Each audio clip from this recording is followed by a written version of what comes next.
show you. Those we think it is. What I think it is a.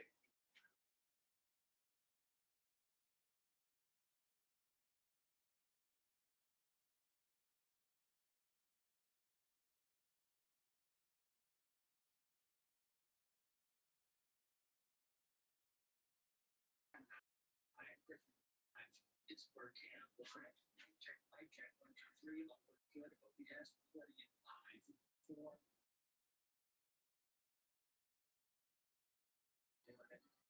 Didn't matter what it's right now. Playing and it does.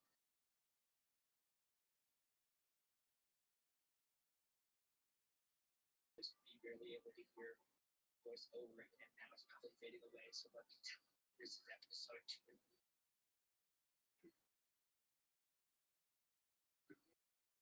So very guilty. That's government's recommended that I move out here and make this real, and like hell yeah, but it's been tight. Don't be too loud. About that, because I realized that I muted. Okay, now you can hear me, but that's the first time they spoke. I have to get a lot of that now. But I think my greatest one episodes what they do. Yeah, it does, right? Your thing. Start dating your partner. I have a bone to pick with you. Okay, pick one. So you've been doing very well recently. You've had multiple different guests. It's good to be back, by the way. And so I've gotten to watch you interact with other people that are not me. And I realized something. You glaze every guest. You glaze every. I thought it was just me. I felt so. You made me feel so special. And here I am. I watched them. Holy shit. He says he glazes every guest. It's not just me. So if you're a guest on Jack Gaye's podcast, you're not special. He does that to everybody. Yeah, that works well. It works well, but I was a little hurt. I was like, wow, I'm not special guest. Good. You're the most featured guest on our show. Upwards of 30 to 40 episodes where you've someday someone else will be the most featured guest. They can't tell who in girlfriend. And I was not the first one to see him, but my other roommate got to him first. And they called me and I went there.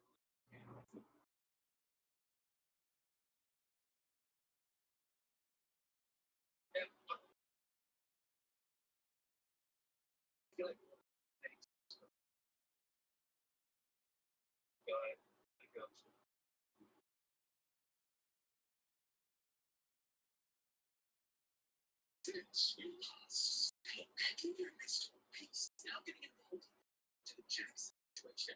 Stupid life was almost. Do something less blatant. Debating whether it's equivalent to fly or fly. So that has just done something truly. And also subscribe to the channel. Tipsy. Makes sense the second time. And something happened. See everyone now.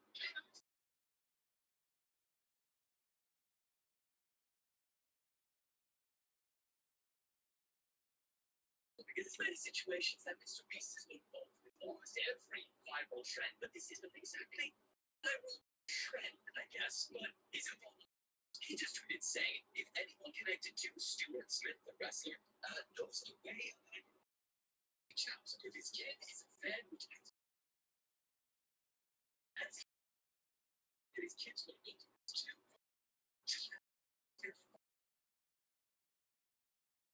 get back to the north. I don't know. Now, also in the next days, we will need first pictures of Stuart and his pictures of those jackets. That is it stable. And that they themselves and are set up with many others like this one, for example, which had already gone way over their $60,000 target to pay for his hospital bills. As a recording, which is Wednesday, Raja has still not been arrested, which is I don't know how that's even possible so far. But what we do know is that LAPD officers had filed a report and detectives had been assigned to this case. But what's crazy is that night, the LAPD said that they were sent to that location after receiving a call that was classed as attempted murder, but they later classified the incident after they got there as felony battery, which, if you're wondering, in California, where this took place, the common sentencing range for felony battery is 2 full years in state prison, a fine up to $10,000, or probation with up to a year in county jail. We also got an update that Douglas Malo, the actual wrestler who pulled Raja off of Stewart, has since said that he places heavy blame on AJ. That's the wrestler who invited Raja to the wrestling event in the first place, and also was heard before the event telling Raja, "You don't get receipt. Remember what a receipt is. Tell them they receive all tag this shit." Now, Douglas Malo also claimed that AJ Mana had a problem with Stewart, and that he essentially used Raja to do his dirty work, and as a result, has now ruined 2 people's lives. Now, AJ Mana has now responded to this. He had a story up, he then deleted it, in which he said he was in character and speaking the language of wrestling when he told Raja to get his receipts, which many interpreted as encouraging Raja, or at least giving him permission to hit Stewart for real. Now, I mean, I guess it goes without saying that there is no form of communication that would give someone permission to do what he did. But AJ Mana claims that this was a situation that just got out of hand due to miscommunication. So yeah, what do you guys think? Is there any scenario in this where the full responsibility is not placed on Raja? Or is Raja's future simply cooked and it's only a matter of time before he gets arrested, charged, and he loses everything that he was working towards? Let me know in the comments, but also, since we last spoke, the BBC just dropped one of the most bizarre headlines I've seen in a while. Let me read you this. Trump threatens to deploy troops to Baltimore to clean up their crime. Now, if you are not from America, threatening someone to clean up their crime doesn't really sound that threatening. But there is a reason America is our favorite TV show, because their plot lines, they're never that simple. So let me tell you why many people don't want Trump to come to their city and clean up their crime. As we've seen in Trump's first test city, Washington, D.C., federal agents have been deployed all over the streets, and they've embedded themselves with local officers. They've been assisting in arrests, searches, and warrant executions. And guess what? According to Washington, D.C. police data, in the first couple of weeks of this, it has resulted in an overall drop in crime. In fact, they didn't have a single homicide in 12 days. I think their record for the last couple of decades was like 17 days. So that's up there. Now, to be fair, violent crime in DC was trending downwards before this, but that's getting into the weeds. Point is, on Monday, Trump signed an executive order to essentially do what he did in DC to cities across the country. In fact, this specialized National Guard unit would, quote, be ready to be deployed anywhere across the country within less than 24 hours notice. But here's the thing, with the potential drop in crime that could come with, there are some who express concern that to achieve this, Trump essentially had to seize control of the entire DC police force. And many residents of these states consider that to be a slippery slope to unchecked power. Not only because no president has ever done this before, but also these federal agents and National Guard units, they wouldn't necessarily answer to local government. They would rather answer to the Trump administration. And that's a scary thought for some of these people in these states. But others would argue that it's a much scarier thought to walk the streets at night knowing you're not safe. So, I guess in a roundabout, strange, bizarre way, in America, it is possible to threaten someone to clean up their crime. I told you, America's plots, they're thick. But the question is, which scenario would you take? The lower crime, which comes with troops and federal agents all over your city, or the way it is, where crime will be a little bit higher, but you don't have Trump and his federal agents in your city? Let me know which one.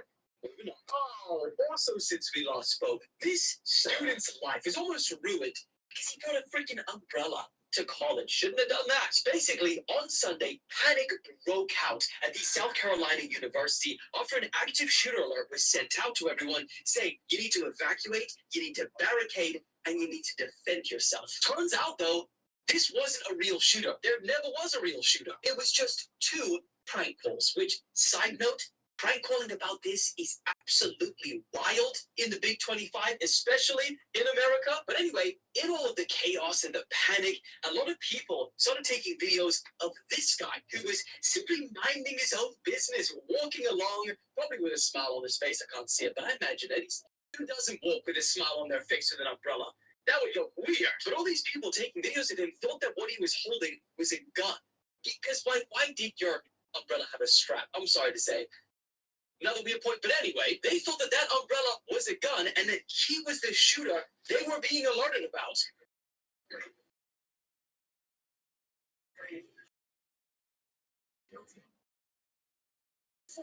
To make matters worse, this video was posted on social media and it went viral to the point where it was even reshared by freaking Congresswoman Nancy Mace, who described him in all of his appearance, his shorts, his skin color, to her 500,000 followers. Keep in mind, these images were never confirmed or shared by officials. But despite this poor brother became a school shooter online for a few hours. I mean, can you just imagine? If, you know how America is, someone decides, hey, yo, I've got a gun, let me take matters into my own hands. That would become the deadliest umbrella in history. That's it. I'm calling it now. My executive order is this brother deserves an official apology.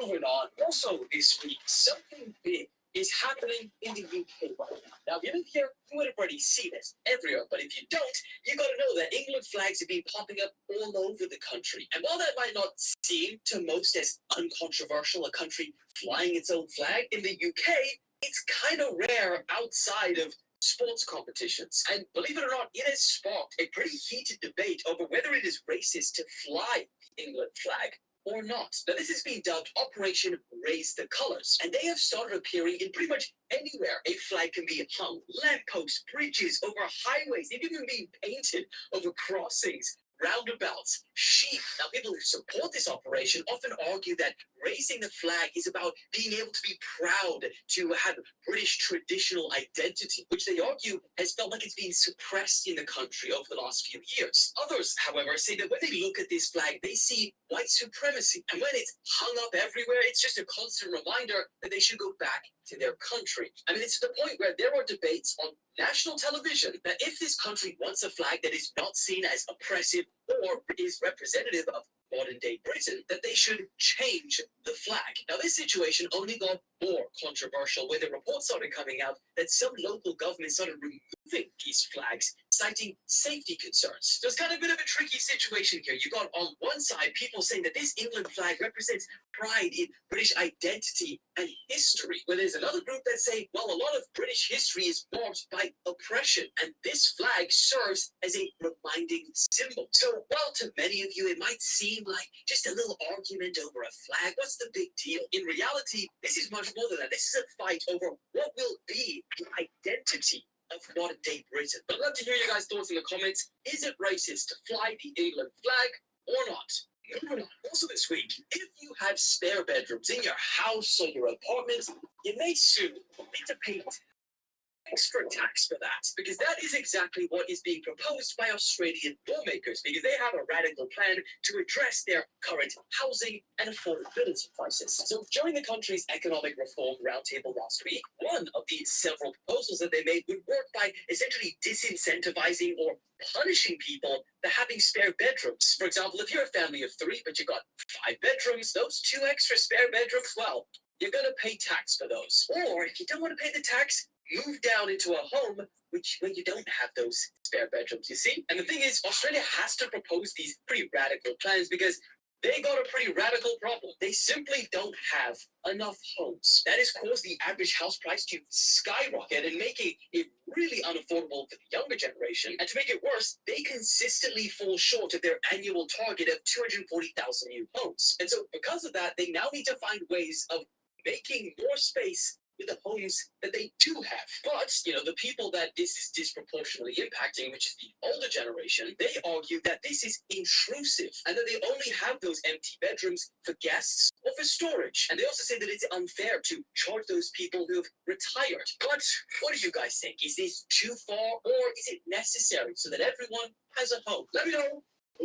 Also, we got to speak about this because it has got people absolutely furious right now. So, a few days ago, Israel whelmed a hospital in Gaza, and when first responders arrived and told ambulance crews, journalists, Israel that hospital for a second time. And all of this was called TV. Now, the second strike killed over 20 people, and that included 5 journalists, a number of health workers, and emergency response troops. And this is people because a number of those journalists worked on international media as well, like Reuters, AP, Al Jazeera, and also because of the specific nature of these talks, because the first one in a balcony that is used by reporters for an elevated view, but then also because of the second attack that specifically hit ambulance crews and responders, people that were trying to help, they were not soldiers. Part of this war. Now, Israel has responded to this backlash. They say that they do not target journalists, and they regret harm to any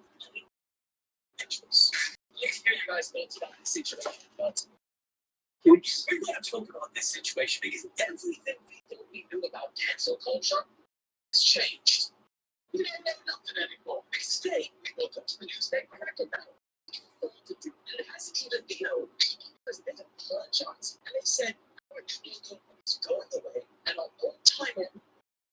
Now, that is a very different response as to what we saw with American Eagle, because despite their constantly their admins in this video, they refused to apologize. And because of that, they thought, damn, even companies are refusing to apologize. They were stopped. And in fact, if you look at their stock today, it's actually been up for the ad controversy. So just when we started to get an idea of what our maybe cancel culture is dead, well, guess what? It made a huge ass return. Because an even crazier twist about all of this is that it didn't even come from the left. It actually came from the conservatives who have on cancel culture for years. Are we now seeing a situation when the right is better at cancel culture than the left? I bet boardrooms across the country are panicking because everything they thought they knew, oh, gone. Even the freaking president piled in on this situation, saying their new logo sucked. And after they changed it, guess what? Their stock jumped millions within pre-market trading. So I guess the bizarre question is,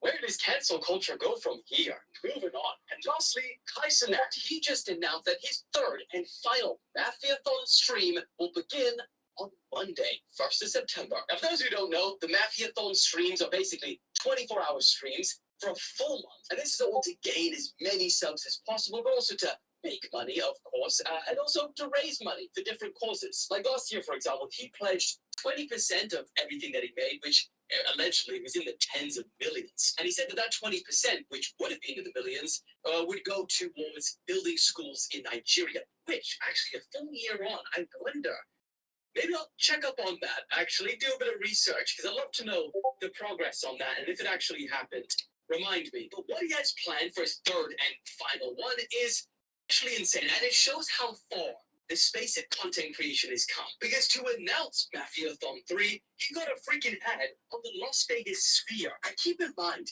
like, reportedly that costs around $450,000 to run an ad for a day. So I don't know if it'll be that much, but it will be expensive-ish. Corn casserole. Content creators don't usually dip their toe into the traditional marketing because they've already got enough. So pretty wild. And then on top of that, for his trailer for Mafiathon 3, he hired actor Michael B. Jordan, who is one of the most expensive actors in the world right now. And I mean, just look at the freaking production of this thing. He also said that he's going to try and hit a target of 1 million new subs, which has never been done before. And also that if he doesn't, he will cut off his hair. We've never seen Kai Cenat without dreads. But the main reason I even wanted to speak about this is just to highlight how far our space, the space that you are watching right now, has come. Content creators are quickly moving over into entire media conglomerates, which is where News Daddy will be one day. One day we will compete with the BBCs, the CNNs, trust me. And so for those people who are at the very edge, they're paving the way, You gotta respect it. Anyway, I look forward to seeing what he's got planned for the final Mafia-thon, but I think we're all caught up. What's up, guys? I have an old Nick Fuentes debate clip for you. This is Nick Fuentes versus Destiny. This is kind of a Ladies and gentlemen, I've never really been the kind of guy to tell you that I told you so, unless the opportunity presents itself for me to say that, and then in that case, I'm going to take that every time. A lot of YouTubers do a lot of silly stuff on this website, but rarely do we see people grind and grind and grind to make it to the top of the YouTube game, and then purposefully, it seems, destroy everything that they've worked to create. It's different strokes for different folks, I guess. A few months ago, I made a video on the YouTuber Whistling Diesel, and how I was concerned that his recent shift in behavior on YouTube and other social medias was going to end up killing his relationship with his audience and eventually kind of nuke his career. Now, he saw that video and I guess he didn't like it because he went on to Instagram talking about how I'll just never understand him because I don't own as many Ferraris as he does, and then I just don't get it. Well, right on schedule, a couple of days ago, he managed to do what I said he would do. He killed off any relationship that he has left with his audience, and the nuking of his career has begun. Now, this really probably started more like 2 months ago, after he made a video day trading with a guy who's sort of known to just be like kind of a shady course salesman on the internet. And it was just this really weird, sort of out of left field advertisement basically for this Forex guru that is not looked upon too favorably on the internet. CoffeeZilla called him out for this, and of course, Whistling Diesel did the thing where he goes on to Instagram and makes a fool out of himself. I think at one point he was challenging CoffeeZilla to a fucking boxing match, so really mature stuff here. And that was probably the beginning of the end, but over these last few days, shit has really kicked up. The other day, Whistling Diesel uploaded a video titled Introducing My Russian Girlfriend, where he does just that. He introduces his Russian girlfriend, who's been sort of a source of controversy for him over these last few months. That's sort of what sparked me making my last video, was his temper tantrum on Instagram in response to people calling her a gold digger. Now, I don't really give a shit who this guy dates, believe it or not. I'm not here to speculate on whether or not this guy's girlfriend is with him for his money. I mean, there's a few things I guess we could talk about from that video, like how they met over Instagram, and the first time they ever saw each other in person was when they flew out to the Maldives for Valentine's Day. They didn't speak each other's language for months. She asked for a Mercedes so many times in one single video that the editor set a Mercedes mention counter. I think Whistling Diesel thinks that's like a funny haha joke and doesn't realize how everybody else sees that one. She hints towards being married, and I'm assuming if they just met in February, that means they've been dating a solid 6 months, and most of that they probably weren't together since they live in different countries. So yeah, it sounds like a pretty healthy, normal relationship with no ulterior motives. I mean, the type of guy who, when he hears people saying that his girlfriend is a gold digger, responds by saying, well, no girl would ever want to be with a guy who's broke, is definitely not a target for a person who's trying to...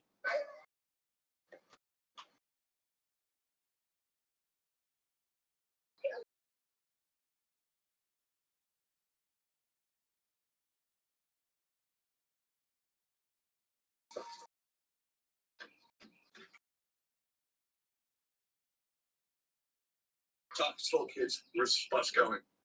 The manifest is right there with the buyers.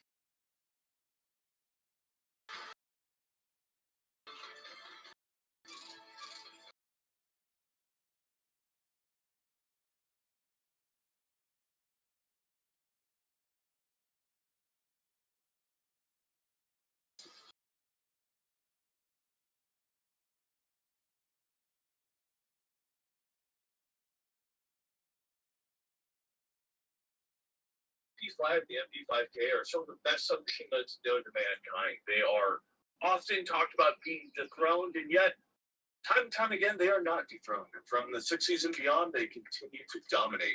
But when it comes to civilian MP5 and MP5K clone, there's a lot of questions. I have a semi-auto gun. Is it really worth it? Well, now we get to have the full power that the MP5, the MP5K were always meant to have. Right here, we have a forced reset trigger from Warhammer Armaments. Now, this will turn your semi-automatic civilian MP5, MP5K variant into a very fast semi-auto. Because the trigger is still being pulled every time the gun is fired. There's a lot to this. There's a lot to talk about. But let's get into the Warhammer Armaments Super Safety Force Reset Trigger for the MP5 and the MP5K. But before we get into that, we of course have to thank the biggest sponsor of the channel. The biggest sponsor of the channel is Primary Arms. Whatever you're looking for, they got it. We love them so much. We love their HTF2 on optics. We love their 1-to-8 compacts. They make incredible stuff. Not just that, you just get, that's not everything. Go ahead and give them a bunch of love. It is Skittles July, which means if you email them and say, I love Skittles, nothing's going to happen, but it'll be a lot of fun. Guys, don't forget, if you want to be more American, and repeating arms. Listen, I fired a lot of guns throughout my life. As I've gotten a little bit older, I've appreciated a lot of the heritage and history, and you know what? Other actions have some time, I think. And you look cool as hell if you're on your own ranch doing it. So go check out Henry Repeating Arms. Go to henryclub.com. We can't say much about it here, but a lot of fun that you can check out over there. Guys, we recommend dry fire to get better at shooting. Go and check out Mantis. Will turn your weapon to a dry fire machine. Finally, all ammunition sponsored by AAC. We are firing primarily 115 to 124 grade NATO ammunition. With all that being said, talk is cheap, and we are burning through ammo really fast right now. Just see one. MP5K, so it's very similar to the Super Safety that's in a lot of AR-15s nowadays. All the way How dangerous are way over to the left, safe. All the way over to the right, semi-auto. Like I got the trigger pin to the rear, nothing's happened. And then in the middle is super duper safe. Sure, rifles are expensive, but this trigger costs more than some rifles. It's known as the Davidson Defense FRT-15, and you tell me if it's expensive for good reason. We're going to see how accurate it is, how quickly it shoots, and interesting features it has. First thing to note, if you're going to buy an expensive trigger, you want to see if it feels good. And the answer with this is yes, it feels great. It's crisp, but it's definitely not the most insane precision feeling trigger I have ever found. So why is it so dang expensive? Well, take a look at this. It's got 3 positions. It's got safe, semi, and first reset. And this is pretty nifty because most first reset triggers only have 2 positions, but this one has that 3rd position, making it easy to know when you're shooting first reset and giving you an option not to. Don't be confused. It shoots very fast by forcing the reset of the trigger.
See?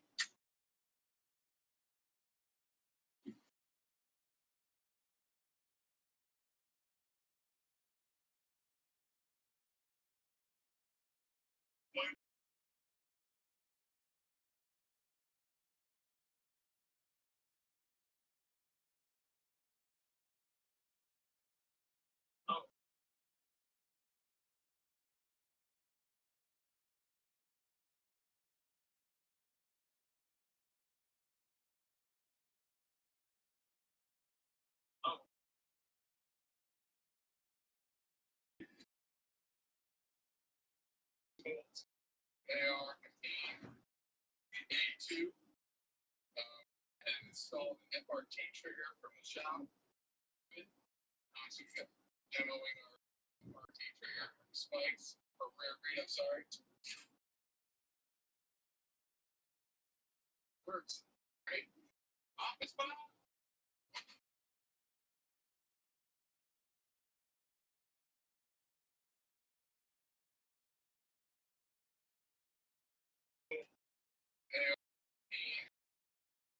A2, and install an FRT trigger from the shop into it. So demoing our own FRT trigger spikes. Rare breed. I'm sorry. Right? Got rounds. Let's see how this works. All right.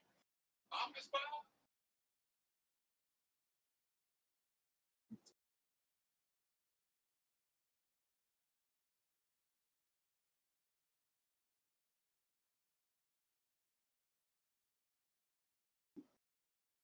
And FRT trigger from the shop to it.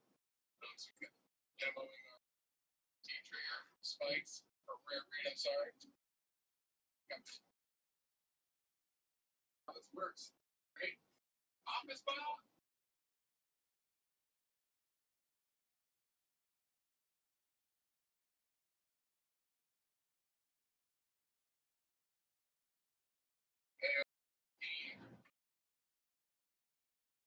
Should we know the fire rate on that? If that changes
Morning.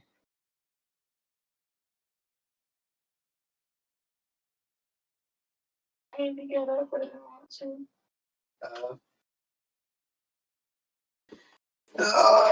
Oh.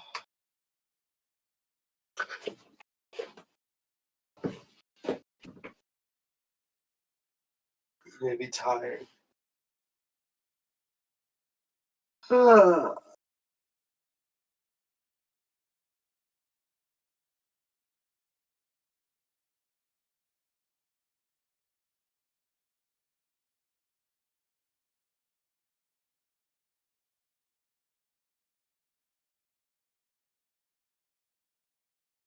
I think when we live together and we sleep together, we're just gonna wake up and look at each other like this. Yeah, probably. That's what we do when you sleep over. Really?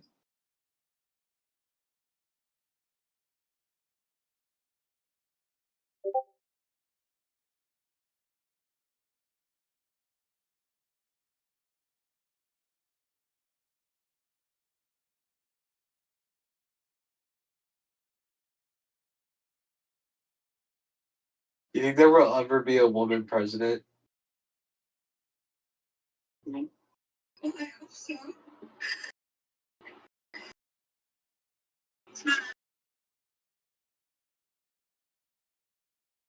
I bet for you. Well, just kidding. I hope The Rock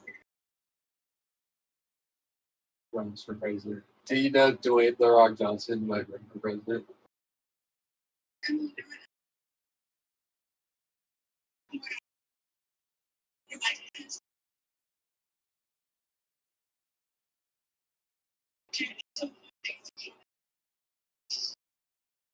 Everybody doesn't want him to come. Yeah, because people. Yeah, why is he coming to? This is like the like. It's like. This is like the worst place to go. Pretty much any college.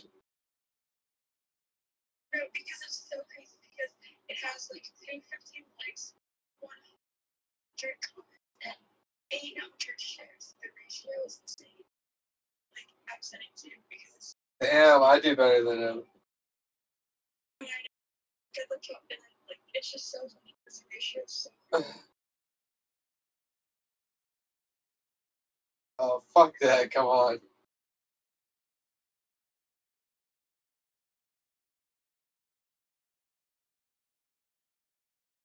These are like a share so like and it's like the same like response like invite players, thinkers, and scholars to games and stuff.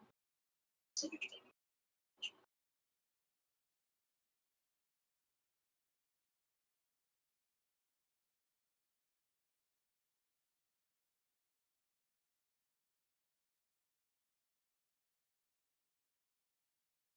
Comment. what you commenting. I'm gonna look for a GIF. How do I comment GIFs? You've commented just before. It's the sticker thing in the text box. Or different commenting.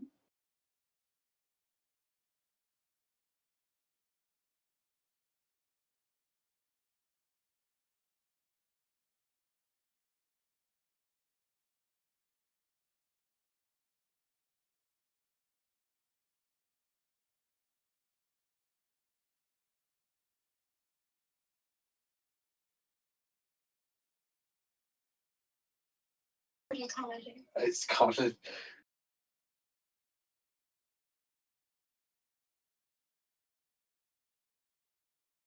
Okay, that's not bad.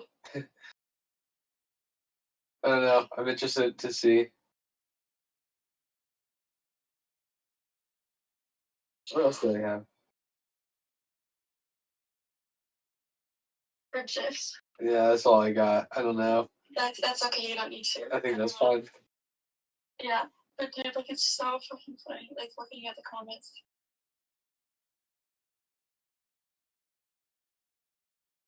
Hey, so this is insane. Why on earth would you invite someone?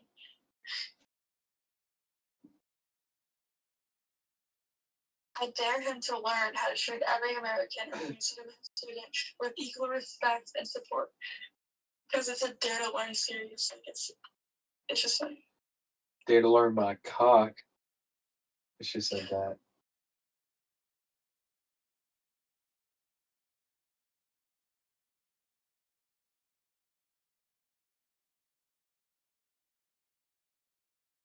Dude, the funny thing is, he's probably looking at these. He's probably looking at these comments. Chancellor and Mike Pence. Mike Pence, probably both. That's possible. Yeah, I bet he gets so much hate. It's not even. Bro, wait. Former vice president, not vice president. Yeah, what the fuck?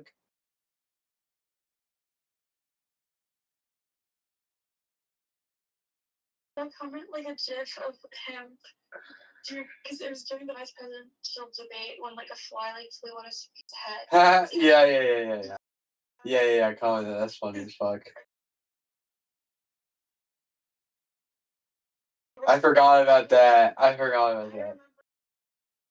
He didn't. He never like noticed it too. Well, like when but it's like everybody noticed it. It was really funny. Like I remember. He looks dead. He's like, I don't know. He looks scary.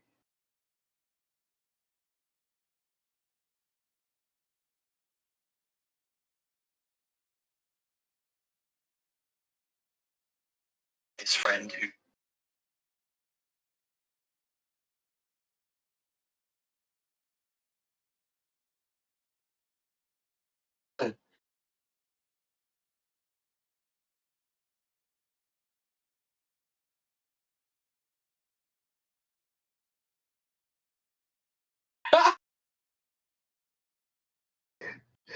Does he not know this campus is gay as fuck? And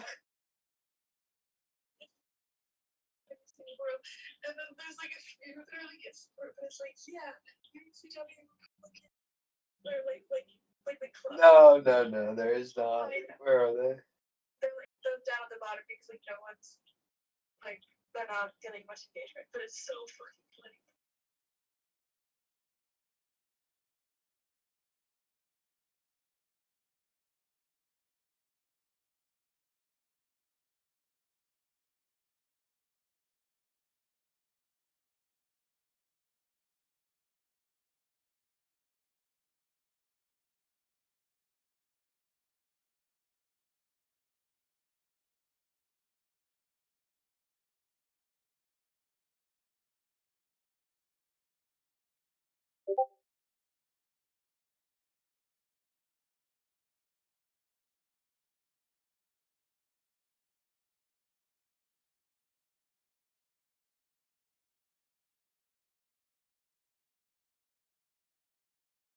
Is that happening today? Oh, it's October.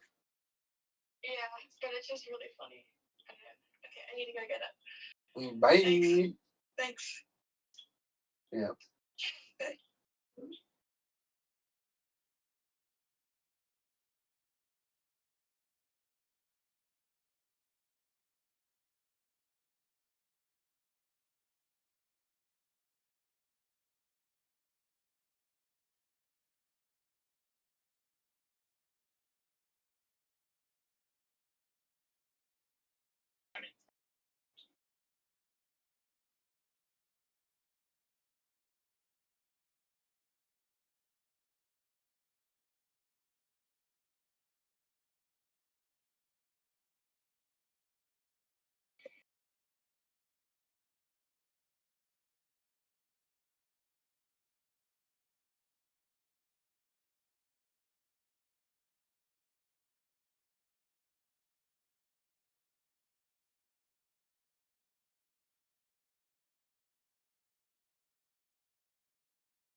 The team attack force reset.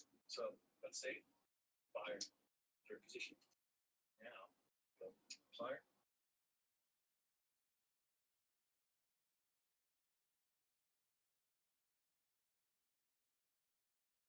Faster than a factory MP5K. I actually talked.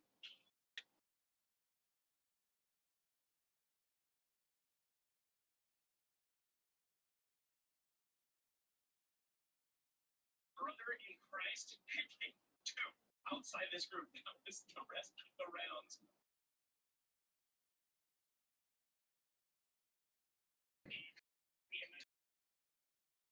Ready to eat. Let's see, Reggie. Did feel a reset.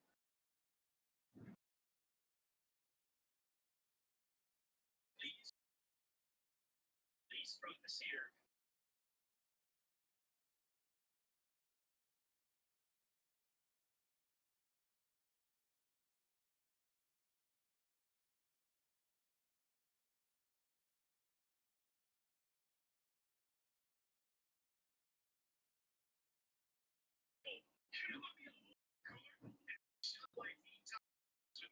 Unfortunately, I need to doesn't allow us to own machine guns. And none of you own a machine would just be silly. Hearing. What if there was a so-called device that didn't turn your gun into a machine gun, but turned you into a machine? You've on a PSR's channel.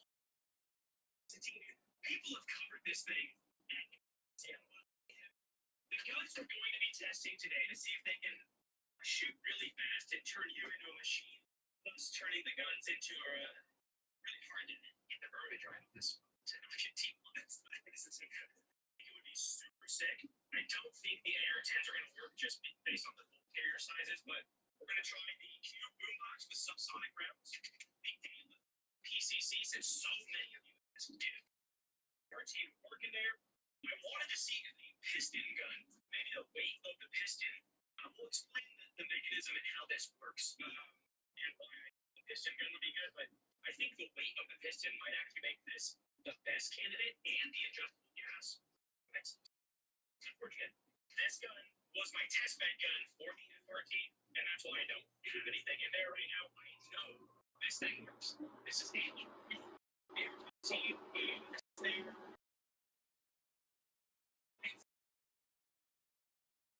Is produced and extreme here to remember. It's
They're piss.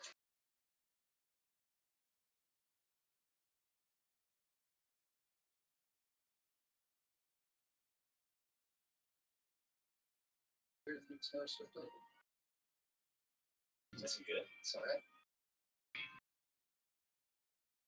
Same thing. Yep.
Hi, Jessica with the Nebraska Catholic Club, and today I'm going to show you how to install the Rare Breed FRT15 into a standard lower.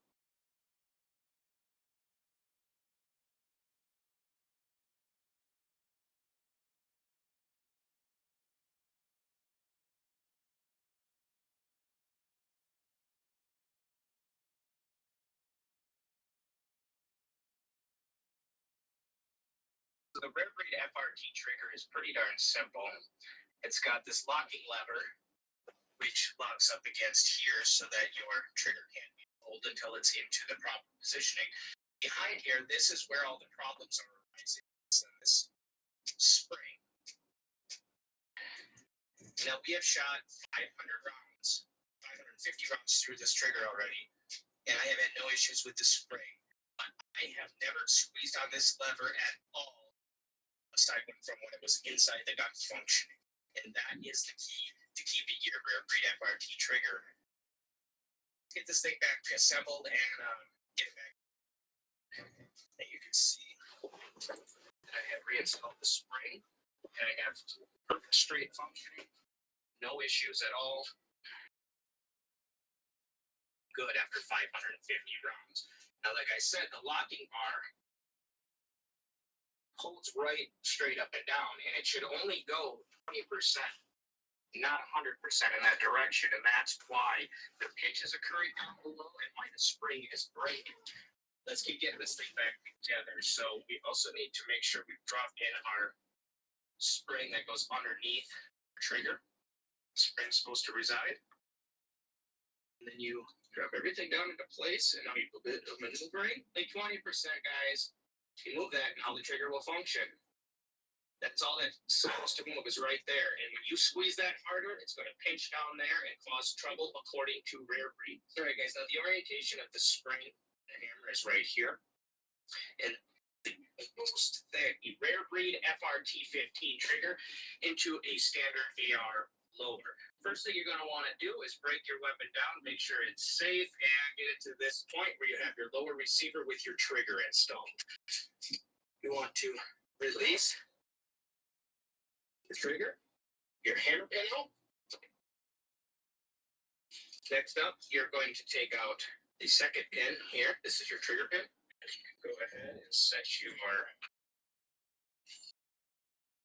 trigger assembly aside. Next up, you need to remove your safety lever. And in order to do that, you have to loosen up your grip. Try not to take it all the way out so that I can keep that spring tension a little loose right here. There it goes. So you've got your safety out. You're going to take your Rare Breed trigger, drop it straight in, reinsert your safety, and tighten your grip. Now, you're probably thinking there's no way it's that easy. That's right, it's not. Because you still need to put your trigger pins in. But once you get your trigger pins in, I would recommend Loctiting them. The Allen wrench size is 1/16. Now I have my second pin. I'm going to drop that into the second spot. Go ahead and turn the screws in there. Anti-lock pins. And you are legitimately installed. Now, the problem that many people are having with this trigger is because in this position, if you squeeze this forward so that you're able to pull the trigger right now and release the trigger, you're going to do some damage back here into that spring section. And that is where the problem has been coming from. That's how quick and easy it is to install one of these rare breed FRT triggers. We are 550 rounds in, running strong.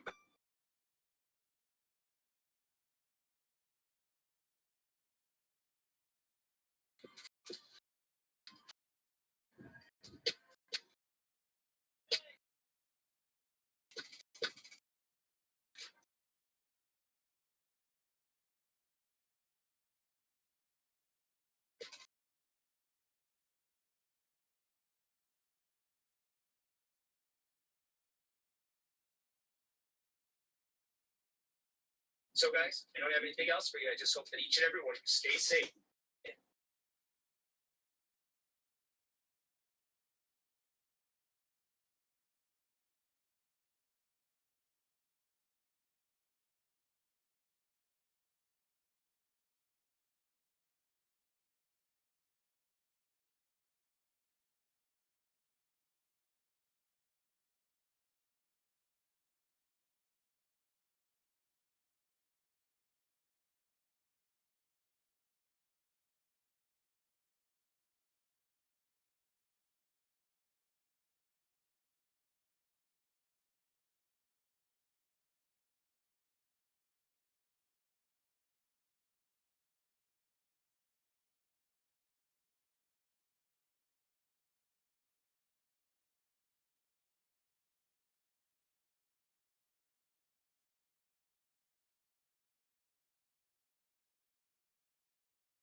told you.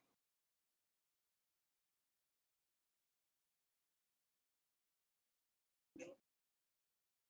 It's sensitive. With a classic science story featuring Mrs. Helen and Sue.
You're good.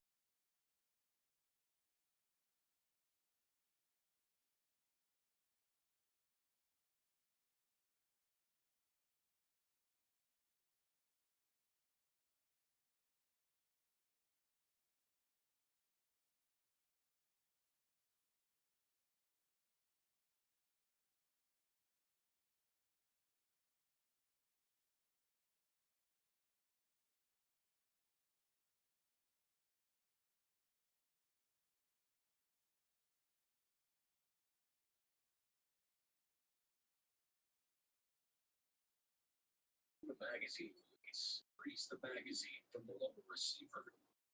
Rounds are loaded and held under high force at the magazine spring.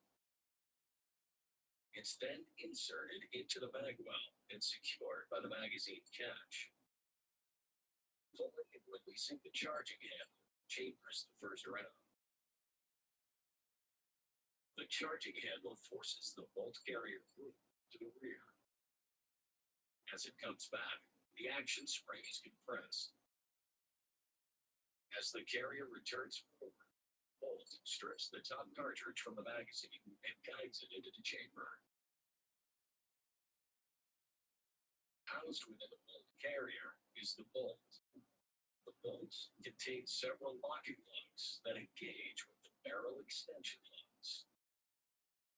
As it makes contact with the barrel breech face, it turns and locks into place. The locking function is due to the can pin housed within the bolt. Pin rides along a track in the bolt carrier, allowing it to rotate. When the bolt is open, it's locked in the forward position and can only rotate once the can pin is cleared the recess of the upper receiver.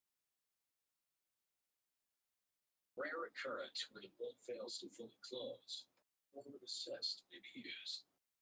Pressing the forward assist plunger allows the ball to engage with the notches cut into the bolt carrier. This will force the carrier forward until the bolt is fully locked. With the cylinder taken off to safe position, the AR-15 is ready to fire. Recess cut into the selector, its trigger movement. As the trigger is pulled, the hammer is released from the sphere. The hammer spring drives the hammer forward to strike the firing pin, causing it to travel forward and impact the cartridge primer.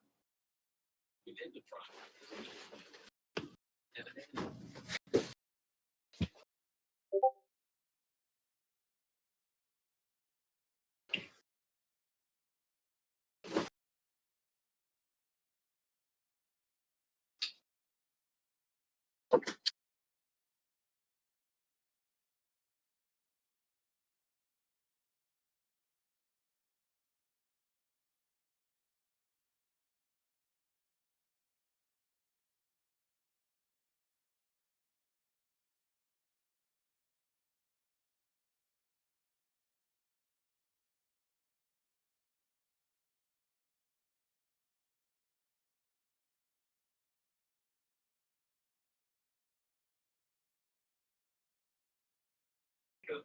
go like that.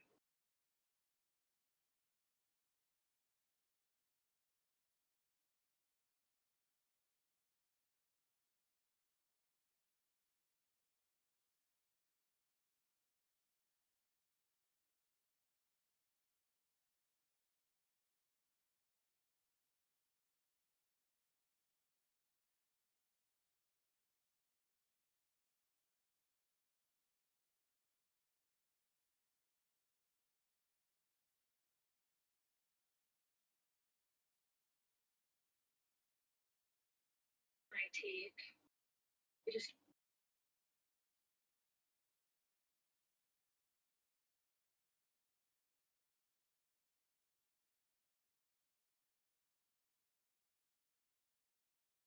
Of the hill. Glimpse the elusive Area 51 computer rounds.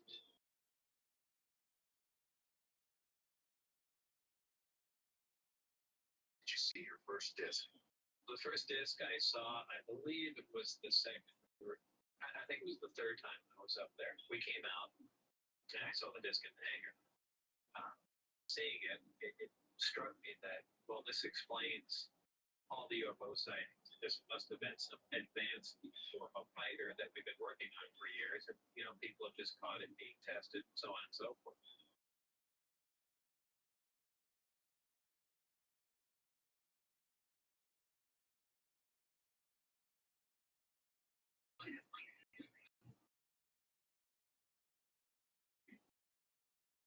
Amazing. With this Jeep, I feel like I am. Maybe a little pictures.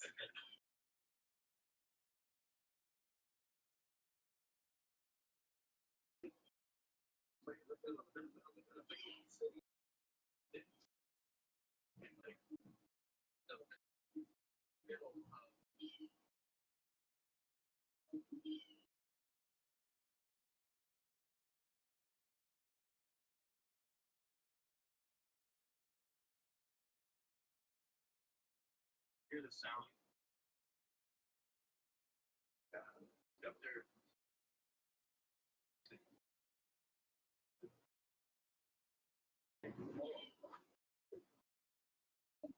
Feature.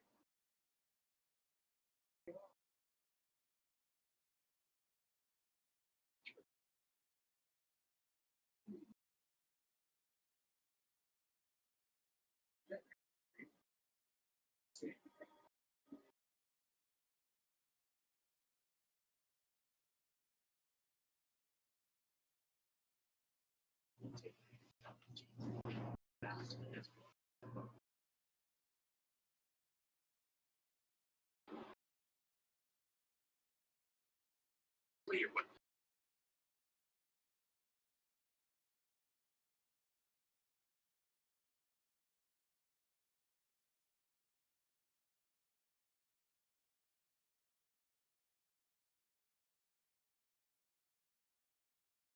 They turned to the desert.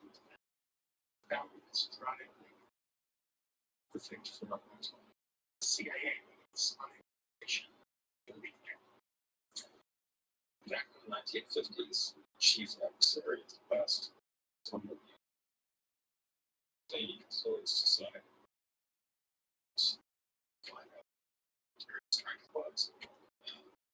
The overhead class to degrade. So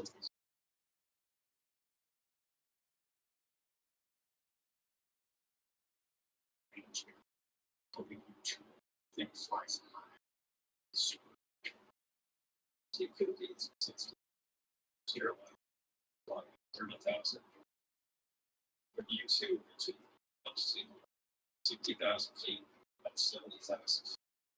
That's 70,000 feet on the surface, 70,000 feet. You can easily see the earth. So it's the CIA. To spy Soviets.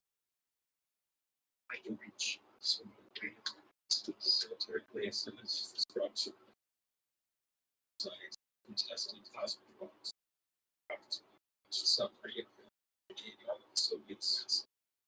The CIA was able to keep a good base in the desert. Once the tube was successfully flying, they packed up and shut it down. It had fulfilled its purpose, but this base would be back soon.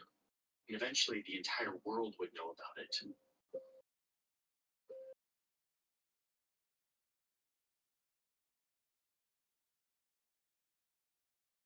York. Hello, hey, how are you? Nice to meet you. Very nice to meet you. Come on in. Not very people fit in the middle of the desert, you know, for their interest and passion. What brought you? Well, like many tourists, I came up here for what was supposed to be a day trip. Like Area 51 is a real base in the Nevada desert that you can go to the pyramid and visit. So I had to see.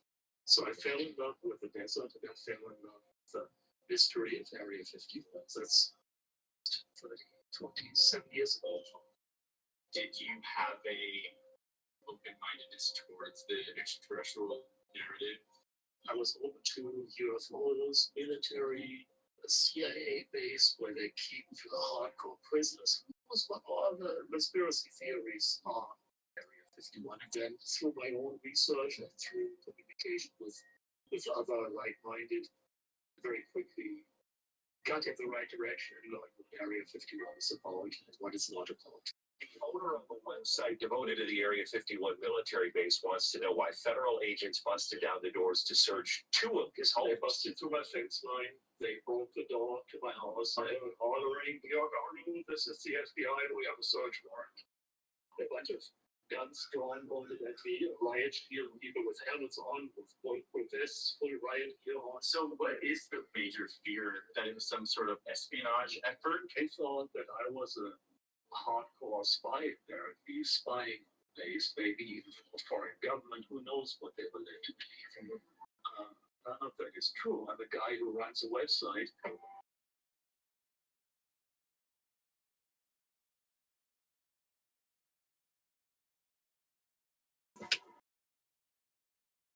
We're now learning Area 51, America's capital city for UFO sightings, is apparently real. Reports even include a map saying the site was merely a testing location for aerial surveillance programs. As we lost this little hill here, we're passing one of the road sensors.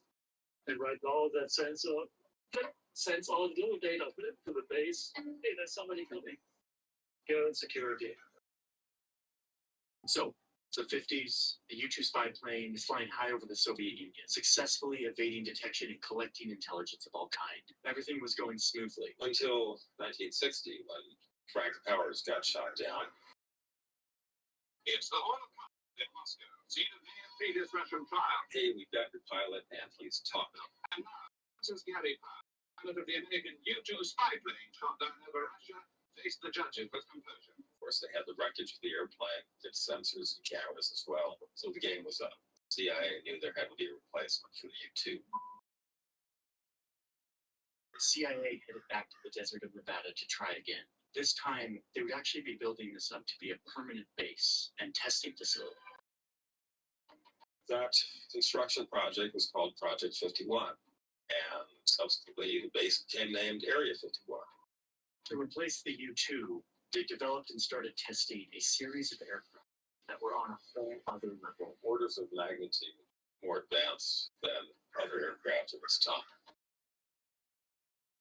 A secret aircraft fly 5 times faster than the U-2, 1,000 feet higher. Pilots had to wear full pressure suits, basically space suits. It was a marvel of human engineering, and yet only a handful of people on Earth even knew that this was happening. This was an aircraft that could cruise at Mach 3 speeds. That's 2,100 miles per hour, faster than a speeding bullet.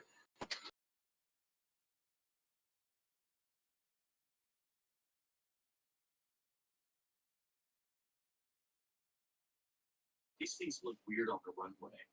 They can look even weirder when they're in the sky. Back in the 60s would be blown away by the spectacle of this unusual shape. It still looks futuristic even today. UFO sightings persist as become. I saw 2 red lights, and I saw it looked to be shaped like a pie. I could just see the sun, and I just saw the ground front, and I could see the lights on either side. And then the red light was sort of casting a glow over the whole thing, so it looked like a round disc. What do you look at? This is a real thing. You believe UFOs? Personally, no, sure. The CIA was able to keep Area 51 secret, but they had a hard time hiding these massive otherworldly aircraft. Soon, air traffic control towers and pilots and the military itself were seeing things in the sky that they did not understand, that didn't seem possible. And remember, almost everyone in the military and even the CIA didn't know about them. How do you know that you're not being used? How do you know that you know the full story? Everything is highly compartmentalized. Some of them have to have a deep knowledge of what the program's about. Others only need to know certain things in order to do their specific jobs. It's all tightly controlled. The CIA knows that their high-altitude aircraft are causing a, quote, unexpected side effect, a tremendous increase in reports of UFOs. They conclude that during this time, over half of the UFO sightings are attributed to these spy planes they're testing at Area 51. But strangely, they didn't see this as a problem.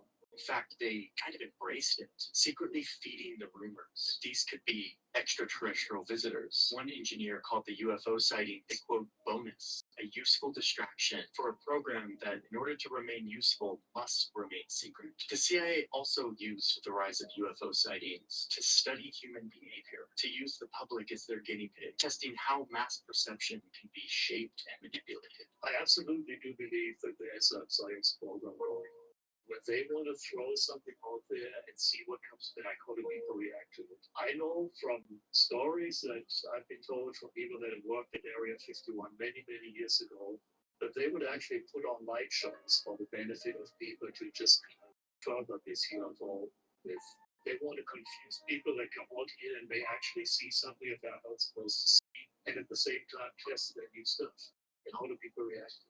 I absolutely think there's a lot of stuff going on that most military personnel have no concept of, and that they are subjected to as guinea pigs. But soon the Soviets caught up, and even these planes that could fly so fast and so high couldn't fly over the Soviet Union undetected. So here at Area 51, the attention turned from developing and testing these planes that could fly fast and high to testing aircraft that could disappear altogether. So this is really the back gate of Area 51, but today it is the most known gate of Area 51, very heavily fortified. Back in the late 90s, there was a cattle fence here, a little guardhouse, that was it. And as more tourists come here, they feel the need for more security. So we got a double gate here. Don't go past the gate. This is probably as far as I want to go.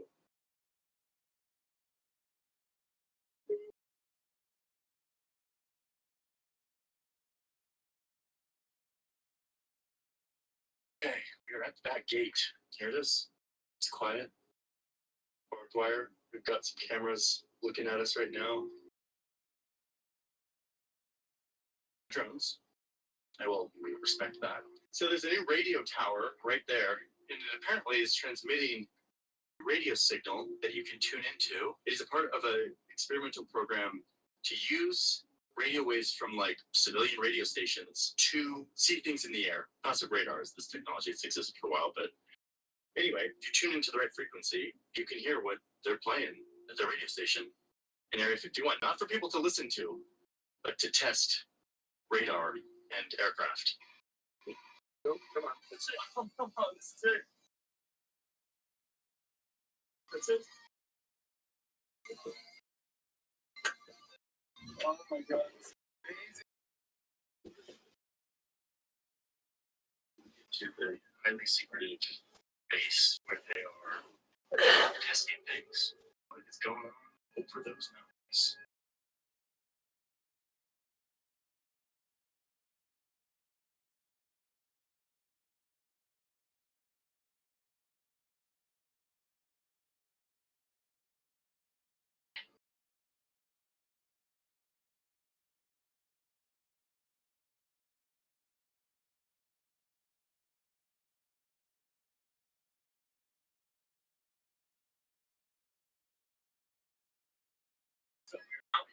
To the peak, the one place where you can look into Area 51, it is mountain peak there.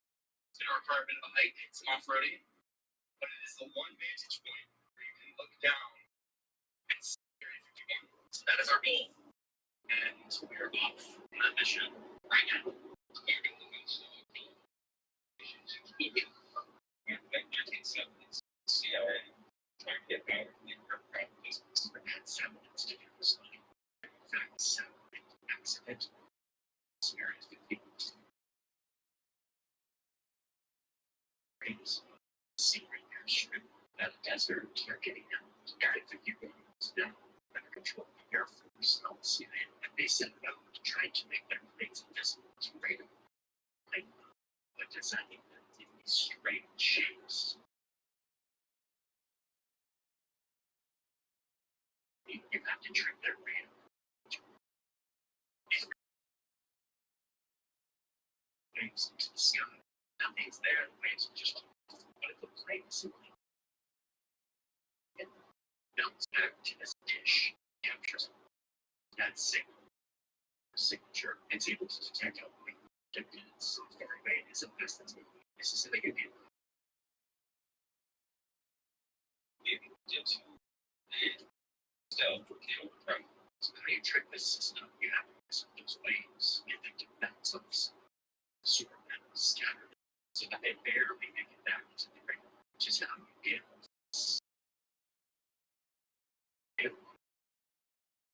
and Raider was scattered everywhere, shooting waves at the lane to like Raider signature gigs, making them the waves bouncing back to this dish to be straight jewels.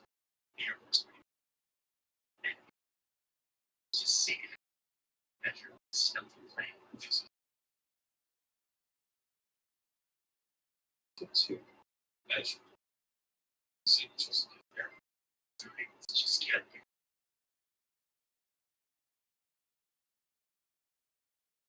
so like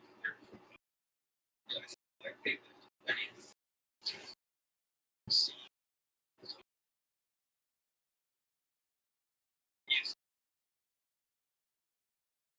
Developer here.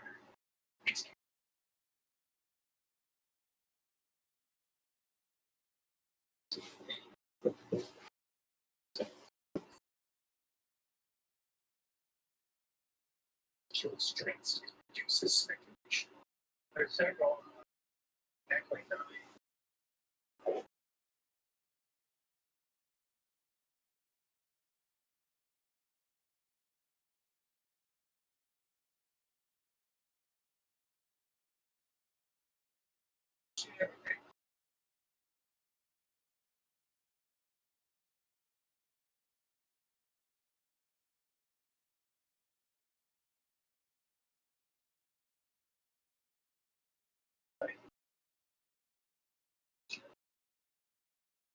Such a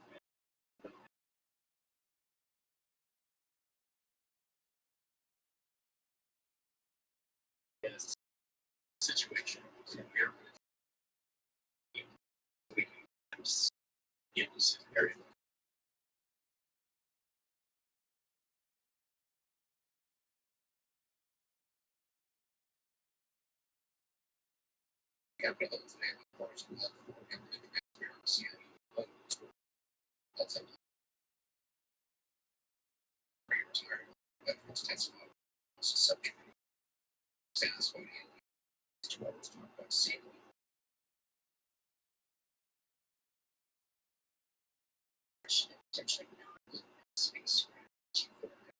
Make contact with intelligence.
to B-21.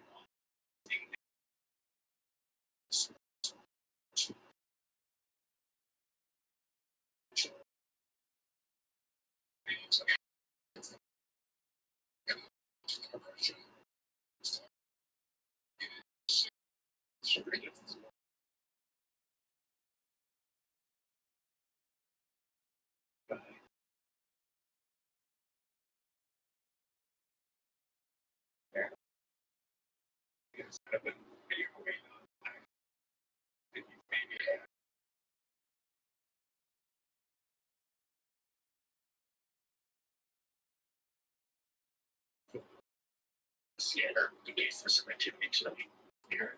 So we have here. Started. With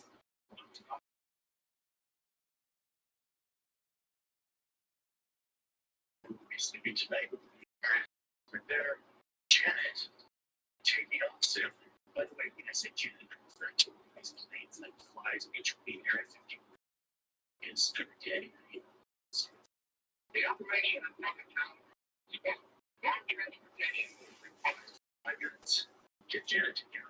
Start revealing the lens. It's just isolation. Yes. Sophisticated aircraft technology that humans have ever invented. Same.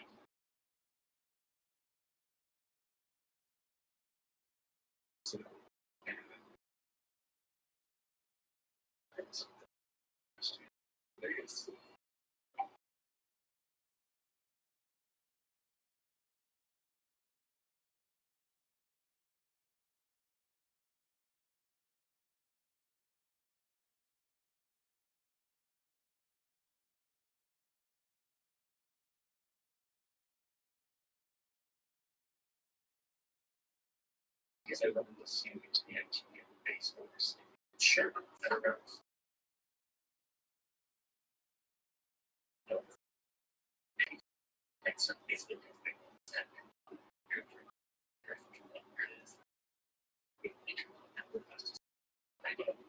represents is the base. I need tests that people like us watching. As you can see here, you have seen sheriff here is victims of taking like whatever. And so very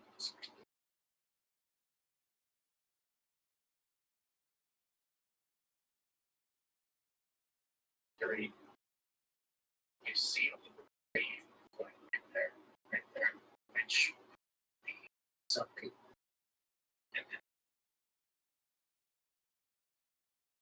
very space that it's doing testing.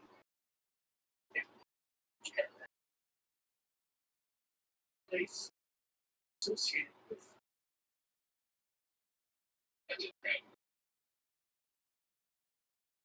Government scientist has alleged that the U.S. military is flying recovered UFOs at a secret base in the Nevada desert.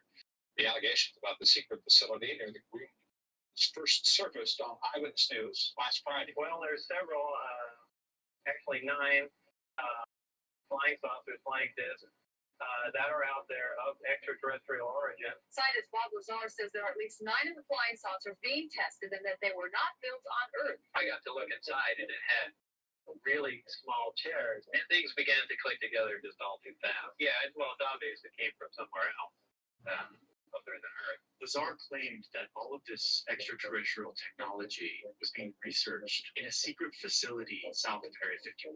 Bob Lazar's claims are the root of the modern fascination with Area 51. News media and tourists descending on both parts of the desert and Nevada to see flying saucers.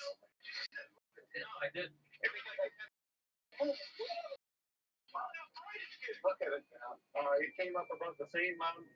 It moved around. It did a step move. It actually went up in the air like this and hovered.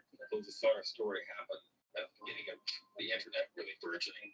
People all across the world will know what you're talking about if you say Area 51. But the first thing they're going to think of is flying saucers. Area 51, me the government won't even admit it exists. Take my word for it. There's no Area 51. It's not entirely. Where conspiracy theorists think the government has aliens on ice. I'd love to see, this huge mothership, but anything's fine at this point. Don't you have UFOs in Germany? There are no reports, according to CNN, of any alien The sighting. Bob Lazar thing. I wanted to know, first of all, I want to be around him, see if I could smell bullshit. Did you? Like, We also sent people to Area 51 to make sure there were no aliens. Said he did go right, and he did check, and there was nothing. That's what we're instructed to say. It's never been my thing. I have never been able to find people that Area 51 or whatever. I think it's the #1 tourist attraction in the whole country or something. A Facebook post calling on people to storm Area 51. It's not clear the 1.1 million Facebook followers who said they are going to storm Area 51 for real. About to look at Area 51. We now have the sun shining on it. It's not backlit this morning, so we're going to do that. But before we do, a reminder that Area 51 is just one of many government secrets that have produced all kinds of speculation. Recently, the Trump administration released a bunch of JFK files of the JFK assassination, some that have been locked up in secrecy and had just been released. And in those documents, there was nothing really changed about our understanding of who killed JFK. But what it did is remind us that when the government keeps secrets, all kinds of speculation ensues. Information is so powerful, and where you get your information really matters. The reason I'm telling you all of this is because it has to do with the sponsor of today's video, which is something I use often, which is Ground News. I'm a big fan of Ground News. One of the reasons I started this channel is because I want to go deeper than just sound bites and the headlines to get a broader perspective on what is happening in our world in a fact-based way. And Ground News does that same thing. It's become a crucial research tool for me as I do my reporting. And here's why. The Ground News app and website allows me to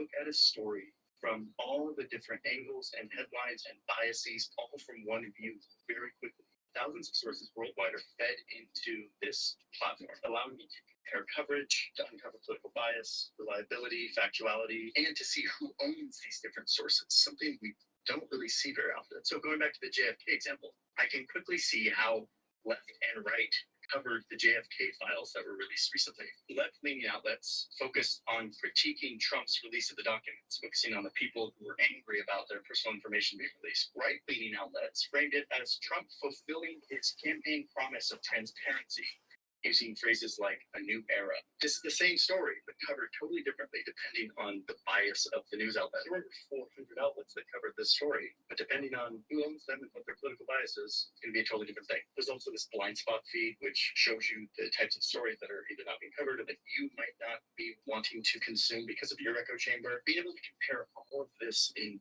one place really quickly and filter for the different types of outlets and credibility is such a powerful tool in today's media landscape. So I'm a big fan of Ground News. I'm so happy that they come to sponsor our YouTube channel here. This is real transparency that allows me to think critically about the news I'm consuming, which is harder and harder to do. And it's not just me. The literal Nobel Peace Center has recognized Ground News for its impact on media literacy. Ground News is completely subscriber funded. It doesn't rely on corporate influences to decide how it shows you this information. Anyway, there's a link in my description, and it's ground.news/Johnny Harris. If you sign up for the Vantage plan, which gives you access to all of these features, you get 40% off if you click that link. If you click that link, it also tells Ground News that this ad read is working and it helps support this channel. It's good for our business, which is vital for allowing us to make these videos. There's also this QR code that you can scan. Ultimately, I think it's like $5 a month for this plan after the discount, so pretty affordable for such important information. So again, that's ground.news/Johnny Harris. Thank you, Ground News, for sponsoring today's video.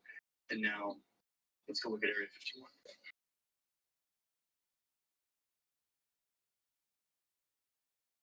Okay, it's like 5 a.m. Sun's coming up, and we've got a helicopter that is maybe circling around us right now. Definitely circling around us. Look at this.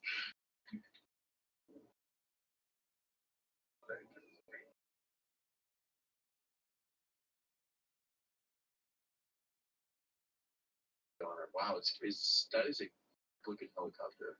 It has no lights on it. It just popped over and it kind of just flew around us. And I thought it was just going like somewhere else, but then it started making around, circling us. And then it just descended deep into this valley and then back to the base. Like, it definitely was just a little patrol to be like, hey, good morning, guys. We see you. Yeah, so that happens. How did that freak you out? Like, yeah. Like, I gotta like hover over us and be like, get out of here. Or like, give us your SD card. Yeah, I was getting ready to hide the SD card, so it was like, no, let's not play around with the footage we have. Exciting way to wake up here at 5 a.m. at Area 51. The sun is rising. Soon it will hit the base. We'll get some beauty footage of the base itself. I'm seeing a bunch of like water towers, a big one in the middle, kind of, and then I see this like UFO shaped thing on the right that looks like it's on a pole. It's probably also a water tower, but who knows? Could just be a blind spot. It could just be a flying saucer. Oh yeah, I see the runway now.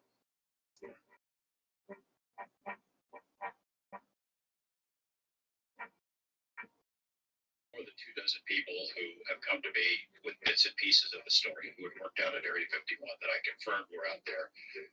Security people who had seen a disc under a tarp in a hangar. Different people had worked there at different times, 50s, 60s, 70s, and 80s, who had little pieces of the story. He said that they eventually told me that they had a live alien there. Oh yeah, there's a Janet. I don't believe that they actually have any evidence because I really don't think there is such a thing as crashed UFOs. Yeah, it's taking off. It's taking off. It's going across the frame right now. The Air Force initially really hated the whole UFO alien connection to Area 51 because it brought a lot of attention and it helped shut down the work that they were doing. But eventually they sort of adopted it, got in on the joke. So now you see a lot of unit and project emblems that feature aliens, flying saucers, and things like that. And, you know, they sort of embraced that mythology a little bit.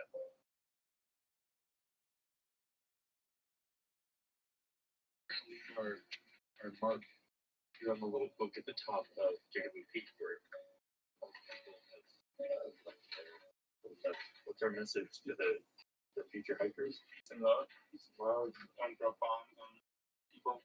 Yeah, sure, not a good one. Even though they're late to drop bombs. Came here to the desert to better understand Area 51, but I'm walking away a deeper understanding of secrecy. Secrecy, especially state secrecy, has an odd psychological weight to it. It draws not just attention, but projection, a custom lens that we all see it through. I always like to say Area 51 is like a magic mirror. You can think and you see whatever reflection you want. It activates that old mechanism in our minds that fills in the gap with certainty, a story that helps us make sense of it all. The patriot sees brilliant engineers protecting a free nation. The skeptic sees a militaristic country arrogant with power. The dreamer sees a gateway to other worlds. The cynic sees a lie so big that it must contain something nefarious. And the believer sees proof. Curious tourist just sees an opportunity to indulge in a conspiracy theory for a few days, all while making up some souvenirs.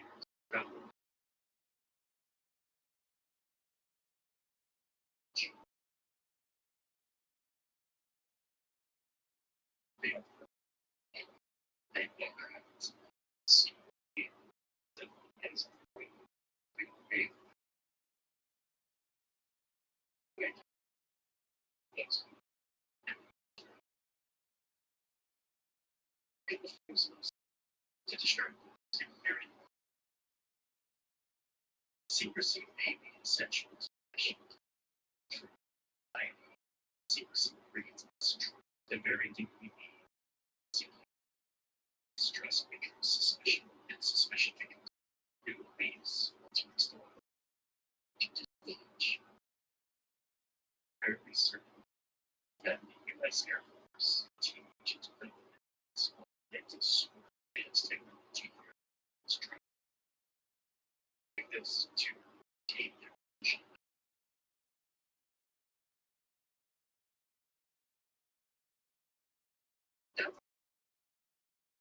That's interesting. because the area of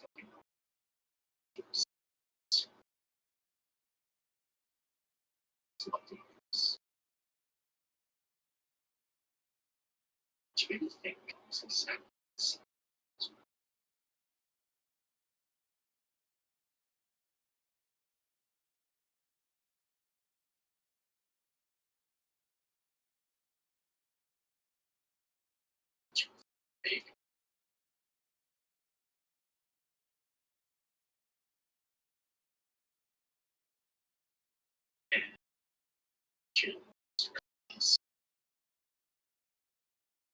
to tell you, those of you who are still here watching at the very end of the video, that we are working on something. We're working on a platform that rethinks how journalism is done and puts you, the community, at the center of influencing and shaping how that journalism is done. If you followed me for a while, you know that I am big on crowdsourcing and community involvement in shaping my journalism. And this new platform, Planet New Press, is going to be that on the level. So we're still not fully ready to launch, talk about it fully, but if you want to be a part of this, there's a link in the description where you can get on the wait list, keep you updated. You can help shape what this platform is and be a part of our journalism in a bigger way and help support us to make more in-depth stories like this and change the way journalism and news is done. So anyway, thanks for watching all the way till the end here, and I will see you in the next one.